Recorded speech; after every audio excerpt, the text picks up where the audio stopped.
2025-এ Indian women's cricket টিমের বিশ্বকাপ জয় নিয়ে লিখেছেন শ্রী কমল কুমার দে।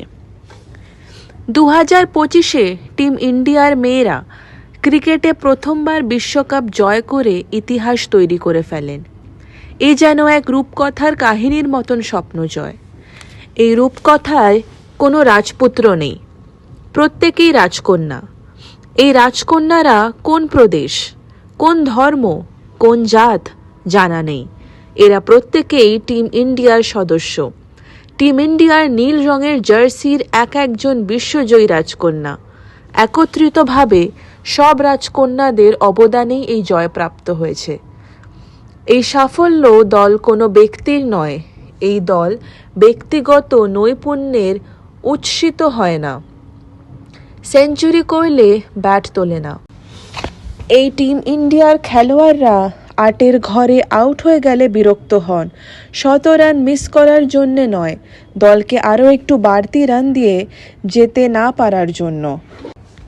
এই টিম ইন্ডিয়ার এক একজন নীল রঙের জার্সি রাজকন্যারা কঠোর পরিশ্রমের দ্বারা স্বপ্নকে বাস্তব রূপ করে দেখিয়ে গেলেন, আমরাও পারি। এই জন্যে এই জয় টিম ইন্ডিয়ার উচ্ছ্বাস ছড়িয়ে পড়ল কাশ্মীর থেকে কন্যাকুমারী পর্যন্ত। চোয়াল ছাপা লড়াইয়ের কাছে হার মানল দক্ষিণ আফ্রিকা। ক্রিকেটে বিশ্ব দেখল ভারতের নারী শক্তির উত্থান।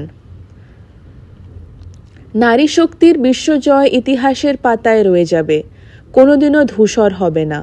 টিম ইন্ডিয়ার প্রতিটি নারীর আত্মত্যাগের কাহিনী ভারতকে জিতিয়ে দিল আরও একটি ওয়ার্ল্ড কাপ। অতীতে 2বার ফাইনালে উঠেও হয়নি স্বপ্ন পূরণ। 2005 ও 2017-র ওডিআই বিশ্বকাপের খেতাবি যুদ্ধে পরাজয়ের যন্ত্রণায় হাতে কাপ দেখার স্বপ্নর লড়াই ছিল রাজকন্যাদের। তাই এবার ম্যাচ শুরুর আগেই ডান হাতটা হৃদয়ের ওপর রেখে জাতীয় সঙ্গীতকে যুদ্ধ শুরু করে দিলেন। জিততে যে তাদের হবেই।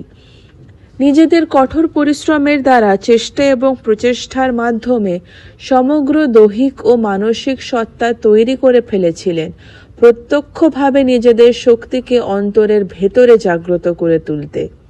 এইভাবেই এগিয়ে গেলেন টিম ইন্ডিয়া রাজকন্যারা। সেমিফাইনালেও রেকর্ড রান তাড়া করে অস্ট্রেলিয়াকে হারিয়ে জিতল টিম ইন্ডিয়া। টিম ইন্ডিয়া রাজকন্যারা এইভাবেই সেরা পারফরমেন্স দিয়ে ওয়ার্ল্ড কাপ জয় করে নিলেন।